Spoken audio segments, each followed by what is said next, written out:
waters are still, the shipyard almost silent. But a century ago, this grey Belfast quayside witnessed a legend in the making. This was the birthplace of the most famous ship the world has ever seen, Titanic.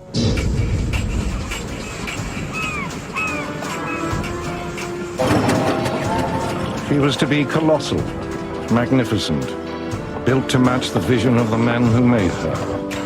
Men driven by boundless ambition. Yes, I am laying down a challenge. Perhaps the greatest in the history of shipbuilding. Titanic now was ready to leave the city of her birth and to face her final test. Her sea trials.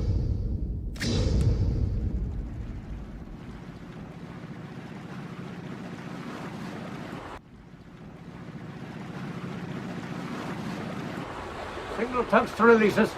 Release tugs. 5 years of endeavor for one moment. Start the engines. Away we go, boys.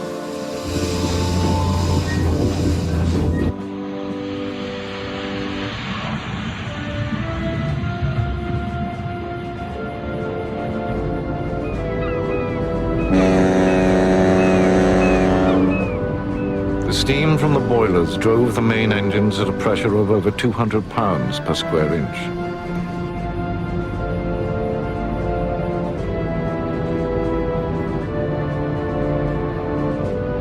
Gentlemen, Titanic is underway.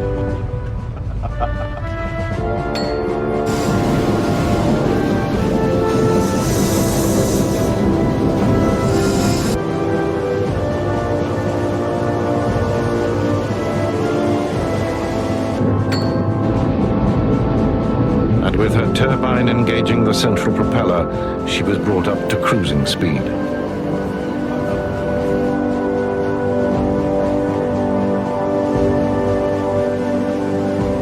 There had been last-minute changes, more first-class staterooms and private promenades.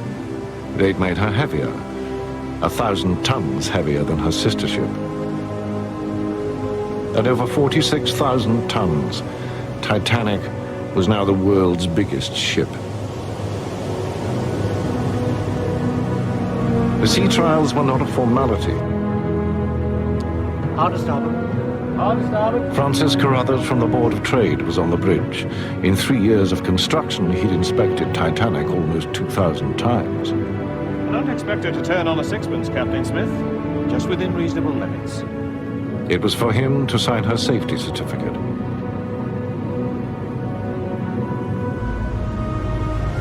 On that April day in the Irish Sea, Titanic was put to the crucial test.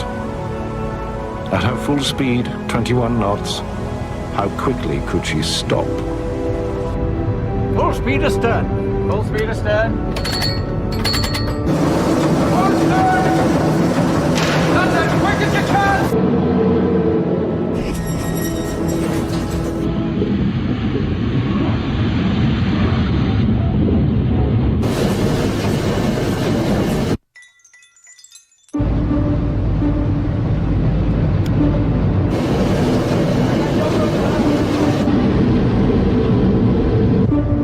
The great ship slowed, the hopes of all who'd built her quickened.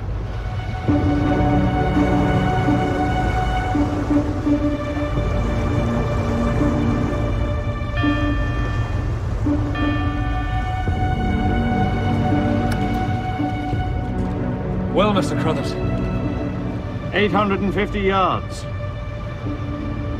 Well done. That's quite acceptable. Excellent. Excellent. She'd stopped in under half a mile, less than 3 times her own length.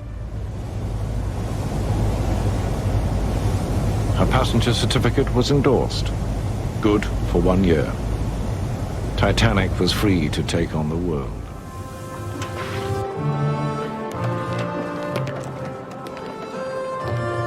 With the fading light, Titanic prepared to leave her birthplace for good. And Thomas Andrews gathered his prized guarantee group, the troubleshooting team for the maiden voyage. 8 trusted men, among them Roderick Chisholm. Artie Frost, Look after your mommy for me. Alfie Cunningham. That Tommy Miller was also there must have seemed a happy accident. Yeah, boys. A penny each. They're this year's. Don't spend them till I come back. We'll be even richer then. All right. Artie Frost, we know, was sure of promotion on his return. And Alfie's hard work had also paid off. The shipyard had named him Apprentice of the Year. His future was secure. Mr. Welch. Goodbye. Good night and good luck. Every man boarded Titanic in hope and expectation. We'll see you in a couple of weeks.